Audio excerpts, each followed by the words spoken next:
Hello and welcome to the TryLine podcast. I'm your host, Bo. This is my co-host, the people's host, Danny. How you going, mate? Yeah, I'm not too bad. How are you? Are you nursing a hangover over there, mate? Oh yeah, I am. What we were doing last night, we were playing a bit of NBA 2K, and I got a bit carried away and had a few too many beers. Let's just say that. I heard you were celebrating. What was it, the Penrith Panthers win or the Warriors win? Which one of those were you celebrating? Because it couldn't have uh, been the Eels. don't talk to me about the Eels, mate. No good, no Mate, good. you know what's no good? The Olympics is over. Mm. Finished yesterday, didn't it? Yeah, they had the closing ceremony last night. Very good Olympics for Australia, I thought. I thought they were outstanding. Yeah, it was almost our best Olympics ever in terms of gold medals. Anyway, we were just one off, so I think we were tied the best. What did we finish on? All right, well, I'll just go through the medal tally. So, US in first place with 39 gold, China with 38, Japan with 27, and Great Britain 22, Russia, ROC, whatever, 20 gold. And then Australia, we finished sixth with 17 gold, 7 silver, and 22 bronze medals. We'll take that. So, There yeah, was a silver for a coastie too, high jumper. That was good. yeah, actually, I know it was you telling me about someone knows them. They just name dropped them. Yeah, as they do. Yeah, but now that the Olympics over, mate, what was your favourite moment? Favorite moment in the Olympics? I think the Boomers was awesome. Mm. Boomers was sick, grabbing a medal finally. Peter Bowl and Rowan Browning in the athletics, I thought they were both awesome as well. But it's got to go to the women in the pool. Thought they were outstanding. Emma McKeon, Ariana Titmus, and Kaylee McEwen. She's she's a glamour too. That not that that matters, but she was outstanding. Yeah, but I thought the girls in the pool were just great. Keen to see them go around again in 3 years. Yeah, it's nice, not too far away actually, if you think about it. But yeah, mine's similar. Rowan Browning and Emma McKean. That's probably my two standout Yeah, Rowan moments in the Browning was Olympics. just sick, and it's funny because he didn't even make a final, but I thought it was just awesome to see an Aussie win a heat in 100-meter sprint. I thought that was sick. Yeah, it's good. Anyway, on to something that's not as good for you, mate. The Eels. I want to talk about Ah, the Eels. okay. We'll get into Brad Arthur later because I brought up last week. I thought he was under pressure, and you kind of laughed it off a little bit. I brought that up last Tuesday, and now everyone's saying he's under pressure a little bit. So we'll talk about that though. I want to talk about Clint Gutherson, currently Mm, on $750,000. I know he's your favorite player. Reportedly, his management is asking for around $1 million for his okay. next contract. Now, I don't remember this, but apparently he took unders on his last contract, less than what he wanted to. And there was that was a promise for more the next contract. So they'll be looking to take that $1 million mark this time. Now they're in a little bit of trouble money wise, I think, because Clint Gutherson's on 750. They're gonna have to upgrade him. Dylan Brown's on 500,000. They'll have to upgrade him. Ryan Madison is on 500,000. I could see him going somewhere else because Yeah. I don't think they'll be able to upgrade his contract, and he'll probably need one as well. Reed Marnie 550. That'll be a huge upgrade. Yep. He'll be commanding between 700,000 and 800,000. Maybe if he goes somewhere else, he'll get more. Isaiah Papali'i, he'll be an upgrade. I think they're only paying a portion of that contract right now too. I don't think they're paying the full amount. I'm pretty sure it's like 150K over Yeah. two So seasons. what's his actual contract? 500. Honestly, I'm not too sure. I just remember I think it seeing was somewhere that his contract Parramatta were only paying like 150K. no. So he's on 600 now. He's on 600, You and they're only sure? paying 150. Yeah, they're only paying $150,000 of it. And near Corey, I think they'll move him on too. I don't think they'll be able to afford him. He's at 550 right now. So out of that list, what are you thinking? Who? Because everyone's pretty much going to need an upgrade. Mm. Well, obviously, you'd have to go for the spine players first. So Brown, probably Gutherson, and Reed Marnie would be the top dogs there, I think, and then probably like a Junior Paulo. So you comfortable to pay Clint Gutherson $1 million a season? I think so. Yeah, he's a game changer. He can win you games in both Mm. attack and defense. He's everywhere. He's all effort. I think that. I mean, if he wants a million, you got to give him the million. He's still yet to prove himself at that top level. Hasn't won a semi-final. Hasn't proved himself in the semi-finals. Didn't prove himself at Origin. He was whether you believe it or not, people say he was one of New South Wales' worst players when he played. I didn't think he was that bad, but that's what was said about him. So he still hasn't proved himself at that level either. Well, You're happy to go to $1 million? well, yeah. Who else you got on $1 million? You got who else is on $1 million? Daly Cherry Evans is on $1 million. Ben Chance. Hunt's on $1 million. Both of those have proved himself at a high level. Jason Tamalolo, he's on $1 million. There's probably others that I can't really think of right now. Yeah, there's probably a few others. You know what? But I I think think. most of the people on $1 million have proved himself at that next level. I think Milford's on 900. He obviously hasn't. Mm, But Clint Gutherson is still yet to prove himself at the highest level, I think. he's probably one of the better fullbacks in the game, which is it's one of the most important positions in the team. So Especially now. It's probably the most important position in the game now, I'd say. I think if he's asking for $1 million, you just got to give it to him because if Parramatta won't, there will be another team out there that will. He's 26 now too. Yeah, signed for 4-year contract? He'll be 30. Yeah, I All mean, right. you got to give him the $1 million. That's just Now, it. I thought about this at the start of the year. I was thinking about it in the preseason too. What about you swap Dylan Brown and Gutherson and you play Dylan Brown at fullback? A little bit extra speed there. Probably silky enough to find that pass on the edge of a shift. And Clint Gutherson, I don't know if he could defend in the front line, but he'd do a job at 6. Hmm. Because I just don't know if Clint gives you enough speed back there. I think he's. I think he's quick enough. He's quick enough. That's what. Okay, so what are you going to change then? Because every time I put something to you about the Eels, I put the coach to you. You say no. I put Clint Gutherson to you. Well, nah, let's not move that either. What needs to change? Because something needs to change. Because this club can't get over the hump at all. You know what? I'm not too sure what can be done. What can change? Or what would I change? I'd keep the halves. I'd keep the spine that they have. Yep, I Like, reckon their spine's good. yeah, I think That's what I'm that's. saying. I don't understand what's going on. Why can't they get to the next level in this competition? I'm not sure. Like, you have a look at their team. They've got a good team. Great team. Like, you got some big wingers that can, decent. They're pretty poor Well, their defensively. front row is great. Their front row is really good. They were missing one of them on the weekend. But they had everything to play for this weekend. And I thought they were very poor, especially in that second half. Oh, it was terrible. Mate, I don't know what to say about the Parramatta Eels, mate. I'm It kind of. was hard to watch. I do think Brad is under a lot of pressure. I really like him too. I think he's been great for that club. Like you mentioned last week, he brought him out of a really tough situation. They were a pretty low club. But this roster, I think, can win a title. I think can win a comp. And I I think, don't know yeah, why it isn't happening. they got the potential to be great, but Well, then uh, something's got to change then because this is the team. It's been like this for a couple of years. yeah, mate, I don't know what to tell you. Yeah. What? Anyway, sorry about that, mate. I had to agree a little bit on your Yeah, Eels. Don't worry, you my did. Cowboys aren't going that well either. Anyway, the judiciary, Angus Crichton will miss 3 weeks after entering an early guilty plea on a crusher tackle.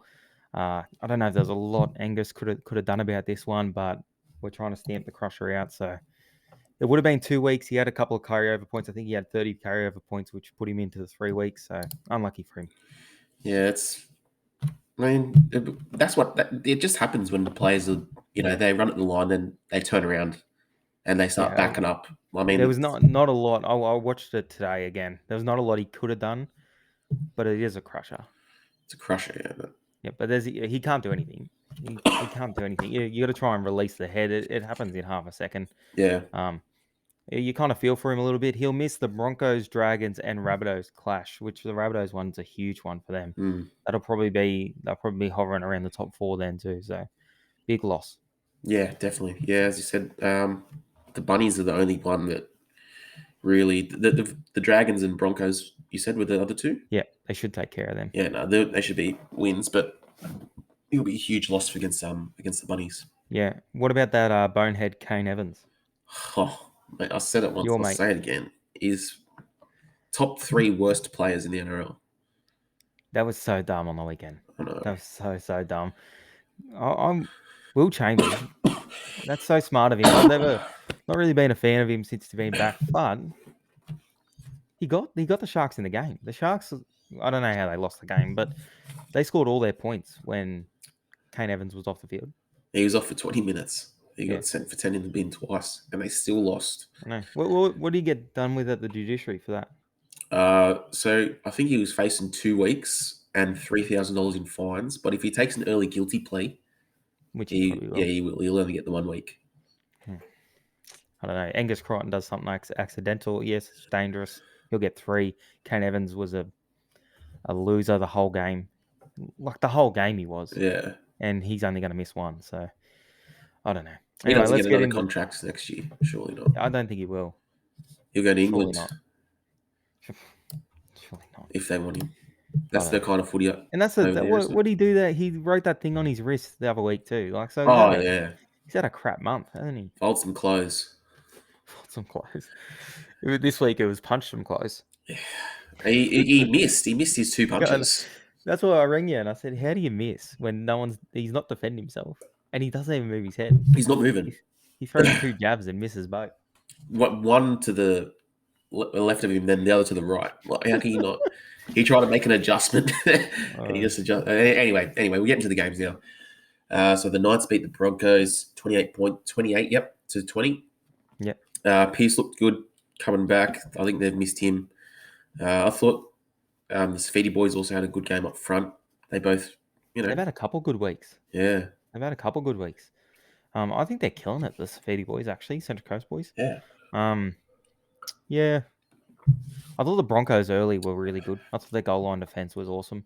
Oh, yeah. They repelled them for ages at the start, and then they ended up going down the other end of the field and scoring. I thought the Broncos might win this, which was a really good sign for them, actually. And then, obvious talking point out of this one, the Lachlan Fitzgibbon try.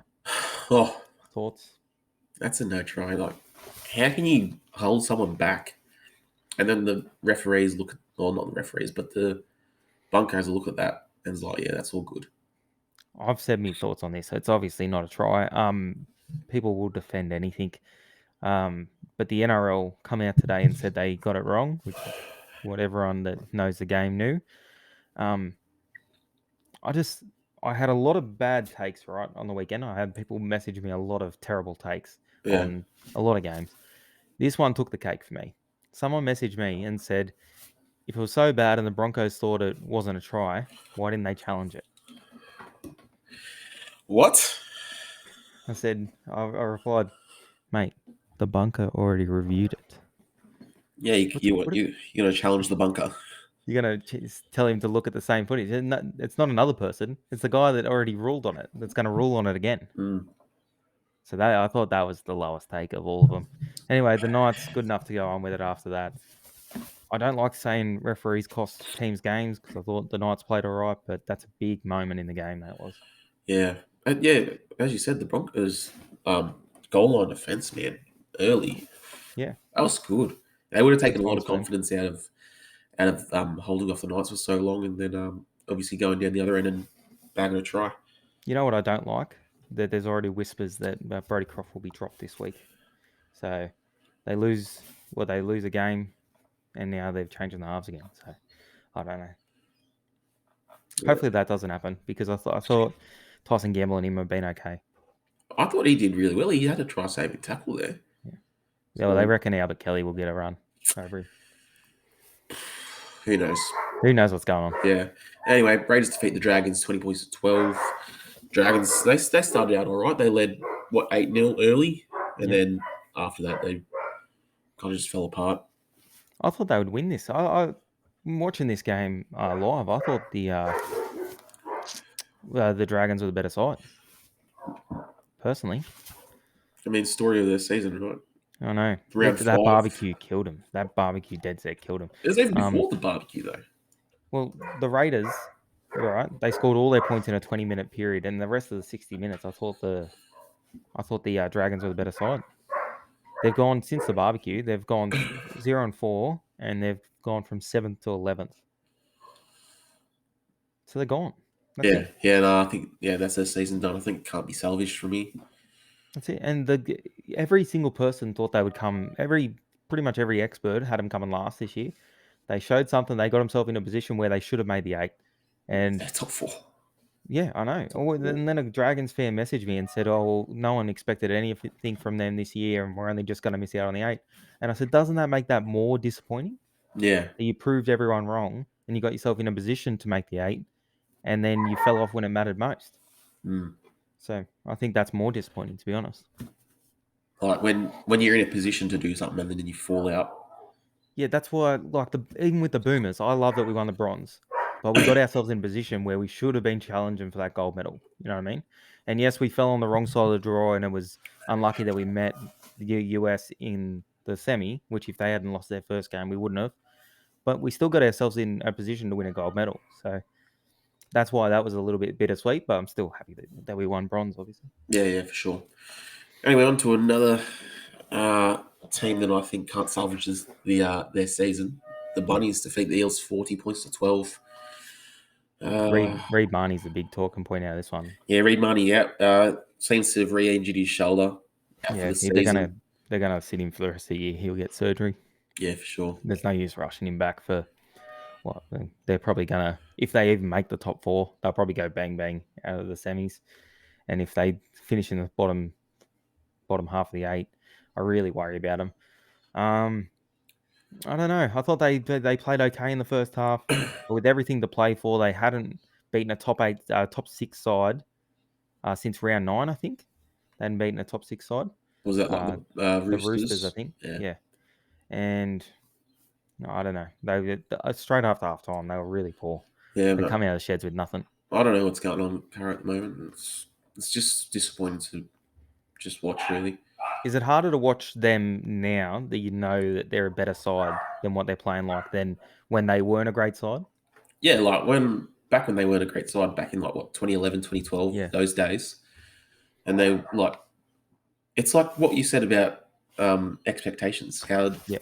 it's like, Your goalposts change, kind of thing. So if you're watching your team and they're not very good, and they come out and they compete with the side and beat them, you're mm, like, oh, that's that. How good's that? But if yeah, you come out and watch, like if you watch the Eels come out and beat the Bulldogs 13-12, you wouldn't be happy. no, Wouldn't be happy with that game. no, And they should be competing with these kind of sides. They're a much better side than what they're playing at 40-12. I think things have got to change there because you can't keep doing the same thing yeah. Well, I think they will definitely change some things up this off season. I'm not too sure what.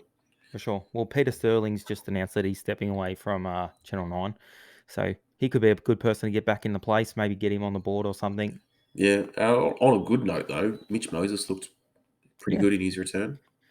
Yeah, which is good for them. Yeah, good signs. Anyway, enough about the Eels. Enough about the Eels. Uh, I feel bad for Reed Marnie. yeah, me too. There was no good bloody watching him on the sidelines after he No, injured himself. definitely. Especially at the end of the game. Yeah.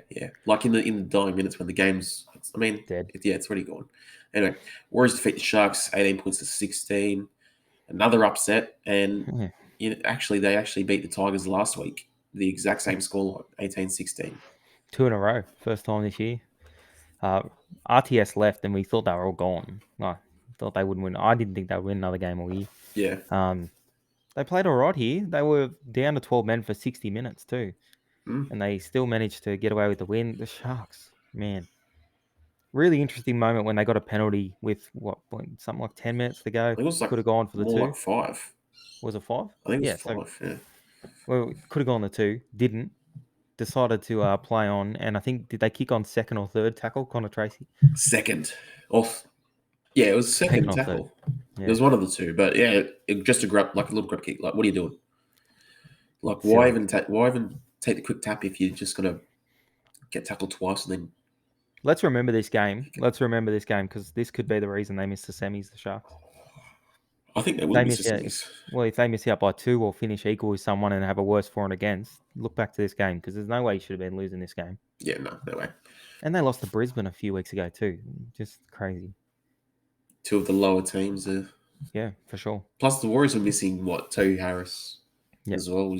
Yeah. Anyway, Good on the Warriors though. yeah, Good on them for still fighting. Their season's done, but they've managed to scrape 2 wins together. Hopefully they can get a couple of more wins late. Yeah, surely. Anyway, Panthers defeat the Roosters 20 points to 14. Good win for the Panthers. Yeah, great win. Yeah. Roosters, I thought the Roosters looked really good late. I thought they might have gone over with James Tedesco. But someone made a try-saving tackle. I don't know. I think it might have been Burton. Yeah, well, Burton was outstanding. Yeah. Burton was really, really, really solid. Good bounce back to form for him, I thought. I think he had a couple lean weeks through the origin period, but I thought he was really good here against a really quality opposition. The sin bin to Jared Hargraves, that left some Roosters fans a little bit angry. I was okay with it because there was repeated 6 agains, Mm. and then the ref called a 6 again on Jared Hargraves, and then he just laid on the play the ball because he knew it was a 6 again. So he thought, oh well, then I don't have to get up now. Let's set our line. Yeah. And the ref said, nah, screw that, and put him in the bin. I really enjoyed that. And they come out and said, one, they got that call right. Two, that's how they're going to do it from now on, which Yeah. I like. I hate people giving away penalties on purpose. Can't stand it. Yeah, no, that's ridiculous. Like, just laying on... Anyway, I'm not going to get it too much. Anyway, But... great win for the Panthers. Really, really solid win to keep their spot in the top 2 there. And the Roosters, they've been fighting hard, but they're missing so many players, and they went down to probably top 3 side in the comp by 6 or less. So Yeah. good on them. There's actually been a bit of talk about Joey Manu being $1 million player. Do you reckon he's worth that? I think you got to pay overs to get him to your club. I don't know. It's hard. Where's he gonna play? Because if he's $1 million player, he has to be in the spine. He's got to play 6. Has to. Yeah, Well, if 6. the Warriors are going to bring him in to play 6 and leave Reese at fullback. That's a good They're going idea. to play. That's a They're great going to idea. play 7. What, Harris Yeah, DeVito? Harris DeVito. Well, I don't mind that. That's not I don't mind that. And bring Brandon Smith in. Play hooker. Bring Brandon Smith in. Just get them both. Give them $1 million each, and then just sign 15 Kane Evans around him. Oh, that team's coming last. Anyway, Storm defeat Manly 28 points to 18. Game of the year. One of the games of the year. Yeah, it's good. I think Melbourne would be disappointed. They went into the halftime 8-all after leading 8-0 until like the 35th minute or something, and then Jason Saab takes out intercepts, runs away. Yeah. But you're going to need some luck to beat the best sides in the comp, Yeah. though, and that's a little bit of luck for them. Yeah, Manly looked good as well. Yeah, I thought so. But I think Storm were just really disappointed in the end of the first half. So kind of second half came around and they put it on them. A lot of Manly fans have probably got the most inboxes after a game that I've ever gotten was after this game. A lot of Manly fans are not happy with the refereeing in this one either. Well, the refereeing as a whole over the weekend wasn't that great, but in this one, if you add the 6 and agains and penalties together, Melbourne won that penalty count 9-14, and I think 4 of those 9 penalties Melbourne got in the last minute. Huh. Melbourne gave away in the last minute, so like a bit of a level up there. So they only got 5 in the first 75 minutes against them, which is kind of rough. But in saying that, I try and look past these things. Manly only completed 67%, 12 errors. That's really bad for them. So probably one of the worst games with the ball for them, and they only went down to the best side in the comp by 10 points. So if anything, if I was a Manly fan, I'd be looking at this one saying, we just proved that we can match it with one of the best teams, the best team. Yeah, for sure. Which is a good thing. That is a good thing. You're not going to be on the end of that penalty count every time. But really, if you look at the penalty count, it should have been 14 Manly, 5 Melbourne, which is huge. Yeah. That's against. Yeah. 14 penalties against Manly. Yeah, 14 penalties against Manly, 5 against Melbourne, but they got 4 more in the last minute, so it went to 14-9. Oh, okay. Yeah. Oh, well, it's not going to be like that every week, so. Yeah, that's what I mean. You'll take that. Yeah. And I had to look forward. They're paying good odds to make the grand final, Manly. What are the odds? I think they were $4 to make the grand final. I'll take that. But if they finish 4th, they'll play Melbourne in the first week, which means they won't play them in a prelim. I think they'll make top 4. I think they'll come 4th. Yeah, well, so if you play Melbourne in the first week, you can't play them in a prelim. So that's great. Yeah, it's great for them. Anyway, Tigers defeat the Bulldogs 28 points to 16. Pardon me. Not too much to say about this game. It's like I don't have much to say about these Bulldogs games, really. Like the Tigers, they're supposed to win this game. So, That's what I thought too. I find it hard to review these games too. Um, One thing I did notice though, the Tigers have just got a lack of confidence at the moment. Like playing probably the worst team in the comp. That's not a knock on the Bulldogs. It's just a personnel issue. They just don't have the players at the moment. Playing the worst team in the comp and they take the two twice. Once they were up by 8 points and they took the two to go to 10 points up. that doesn't make any sense. And they were, at that time, they would have been against 12 players as well. So it just shows where the Tigers are at, that they don't back their attack against probably the worst team in the comp. Yeah. Which is not a good thing for them, especially if they're trying to run to the finals. Yeah, for sure. I think, who's the captain over there? It's James Tarmo. Yeah, James Tamo. Tamo. We met him in a pub once. Just a side note. What a great man. Yeah, he's big. He's a big boy. But anyway, I think it's that's like Luke Brooks. He's the halfback. Yeah. I think a lot of that is it. It's got to be on him. Yeah, a lot of it's on him, and I think that he's down on confidence as well. And I Even think if you he's get the call from the sideline, you've got to look up at the scoreboard, know what's going on, feel the game, and go, no, we're going to play on here. yeah.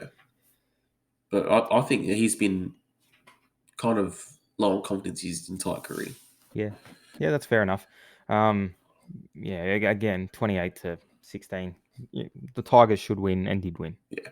Anyway, on to the last game of the round. The Titans defeat your boys, the Cowboys, 36-14. There's not much to say about this game. Yeah, I thought the Cowboys looked all right early in defense. Probably the best we've defended on our line, especially very early. Tuolungi left the field in the first minute. That really hurt us. And then the people's substitution, Jake Granville, went into the centres. And I said to you, how haven't they swapped David Fifita to run at Jake Granville? Yeah. I said that to you. And then about 3 minutes later, it took them half an hour to do it, but about 3 minutes after I said that to you, they swapped him over. He ran straight over him and scored. After that, the Cowboys just killed himself. They completed 66%, 13 errors and 10 penalties against them. Not good enough. You just said I struggle to review the last two games. Guess who plays each other next week? Cowboys play the Tigers, 13th versus 14th. What a low game. Game of the round. That'll be a hard watch. Yeah, I was going to ask you something. So Toby Sexton, the Titans halfback, apparently there's talks that he's earned that 7th spot over Jamal Fogarty.